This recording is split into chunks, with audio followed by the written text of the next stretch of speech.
Today I'm checking out the HiBREW H7B, a semi-automatic espresso machine with a built-in grinder. It can brew espresso and steam milk at the same time, and includes many great features that usually comes with pricier models. Just to be clear, HiBREW did send me this machine, so I didn't pay for it myself.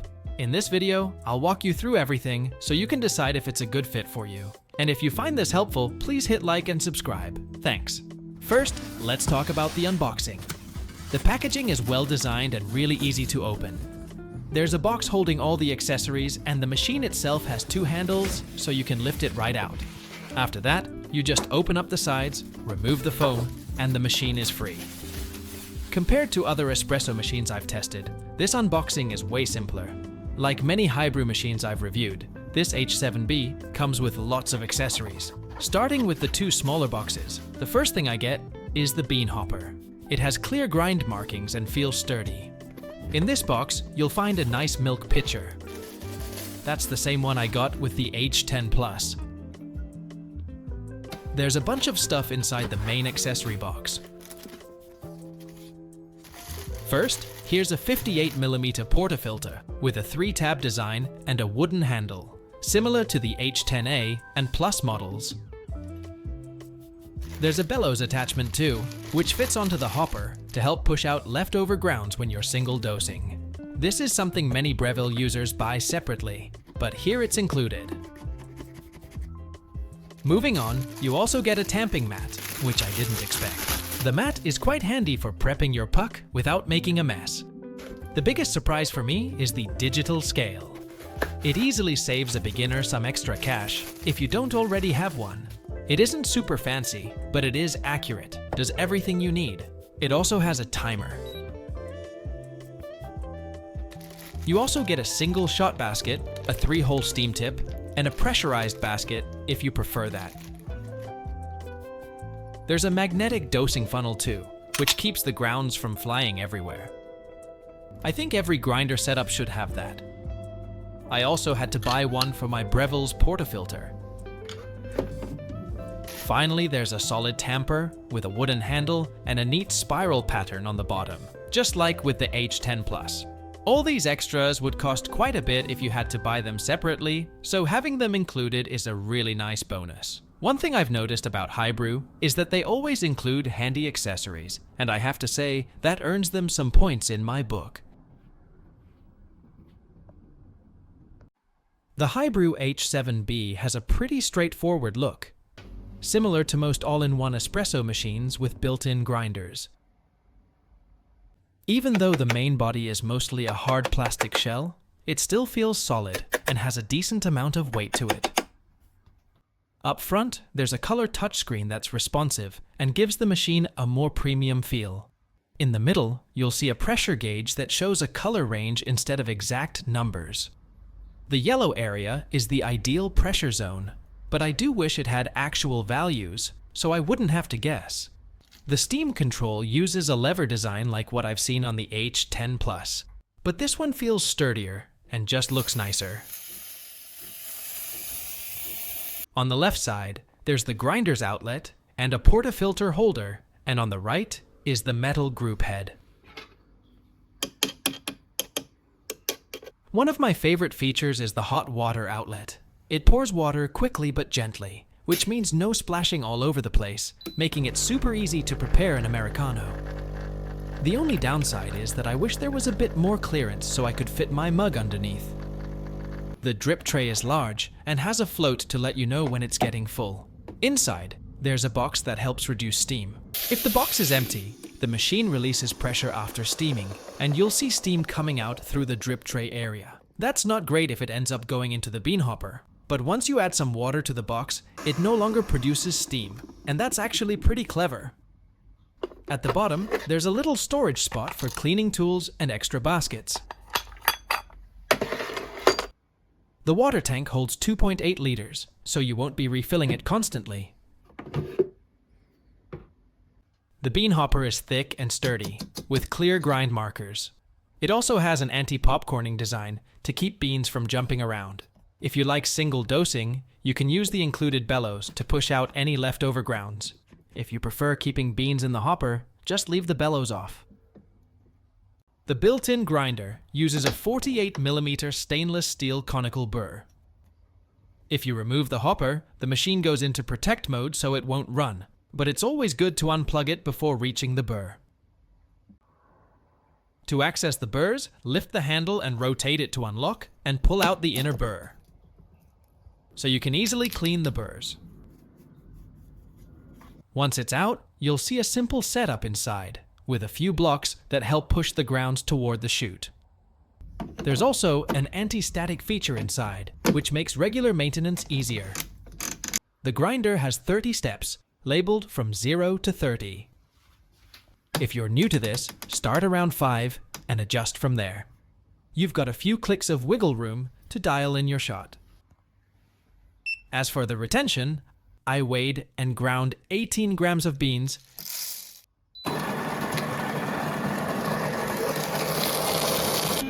and gave the bellows a few taps at the end. I found about 0.3 grams of retention, which is actually not bad.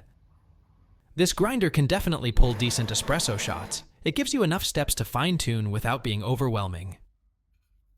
Keep in mind it's mainly designed for espresso, so even on the coarse end it might still be pretty fine for other brewing methods. This setup is great if you're new to espresso and want something straightforward that won't require extra gear. The H7B has a dual heating system, one heater for brewing and another for steaming. It only takes about 40 seconds to preheat, which is pretty quick for everyday use. It also comes with a bunch of customization options, so I'll show you how all of them work. Starting on the left side, you've got 2 grind buttons, one for a single dose and one for a double. Press and hold one of these, then turn the knob to adjust the grind time. If you turn it fast, it changes by a whole second. If you turn it slowly, it adjusts by 0.1 seconds. As a reference, I set mine to around 14.5 to 15 seconds, and that gives me about 18 grams of coffee. You can tweak this to suit your beans and the dose you prefer. Over on the top right are your single and double espresso buttons. Press and hold either one, then turn the knob to set the shot volume. It's a bit tricky at first, but I found that setting it to around 45 to 50 milliliters ended up producing about 36 to 40 grams of liquid espresso, because the puck absorbs some water. You might need to play around a bit to find what works for you. If you press both the single and double espresso buttons together, you can adjust the brewing temperature anywhere from 80 to 95 degrees Celsius. Below that, you'll see the hot water and Americano buttons. Press and hold the hot water button to set how much water you want, up to 250 milliliters. I personally love the one-touch Americano feature. That's the coffee I mainly drink. Press and hold the Americano button, and you can adjust both the hot water and espresso shot volume separately. Once you dial that in, making an Americano is super easy. I'll show you how I use this feature later in the video. The machine defaults to a 5-second pre-infusion time. If you want to change that, press and hold the hot water and Americano buttons together, and you can adjust the pre-infusion anywhere from 0 to 10 seconds. At the bottom, there are 2 steam buttons. If you long press them, you can set the steam temperature. That way, you can have one set for stronger steam and one for weaker steam, depending on what kind of milk you're using. If you'd rather see the temperature in Fahrenheit instead of Celsius, just press and hold the double espresso and Americano buttons together, and it'll switch over. The machine also has indicator lights for things like low water or when it's time to descale. If you need to descale, just press and hold both steam buttons at once. I'm not going to try that right now, but it's there when you need it. Compared to a lot of other all-in-one machines, the H7B gives you a ton of flexibility.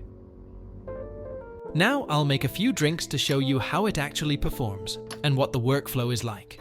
I've set the grind time to about 14.7 seconds, which gives me roughly 18 grams of coffee. It's not perfectly accurate every time. There can be a variation of 0.1 to 0.5 grams, but that's acceptable for convenience. Of course, if you want to be more precise, you could weigh exactly 18 grams of beans each time. This dosing funnel really keeps everything neat and tidy. I'm using my HiBREW bomber tools, which make puck prep more consistent and easier overall.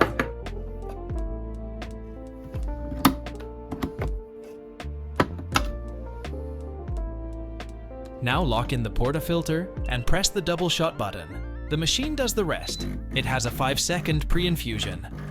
I've set the shot volume to 47 milliliters, which should yield about 36 grams of espresso.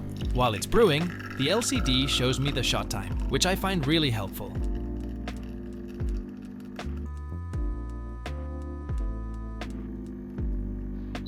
The shot looks good. I ended up with about 38 grams in 30 seconds, which is basically on target. My beans are still pretty fresh, so I might let them rest a bit longer for an even better flavor, but it still tastes nice as is.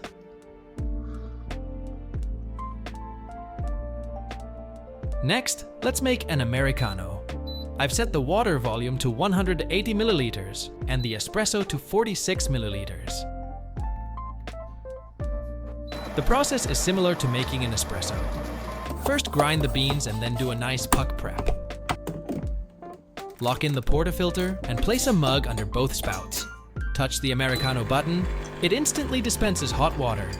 Just be sure to use a cup with a wider opening so that it can catch both the hot water and the espresso shot.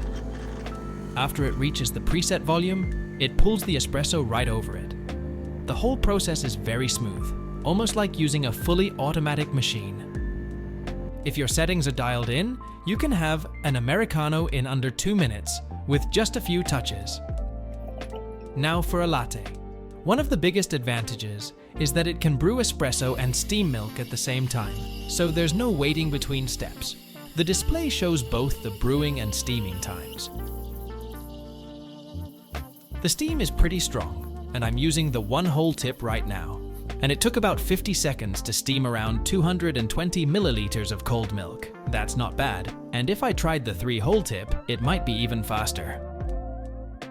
The milk froth is great for latte art. It's got a silky texture and flows really well. I can easily practice my latte art skills and make all kinds of milk-based coffee drinks.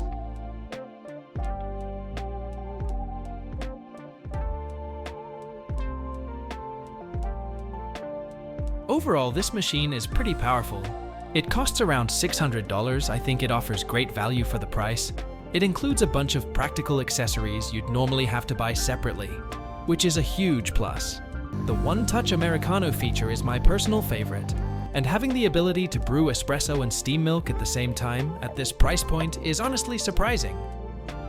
To be honest, it's even better than my Breville Barista Pro. Maybe I'll do a side-by-side comparison in the future. If you're just starting out or simply want a convenient setup, I think it's definitely worth considering. Thanks for watching.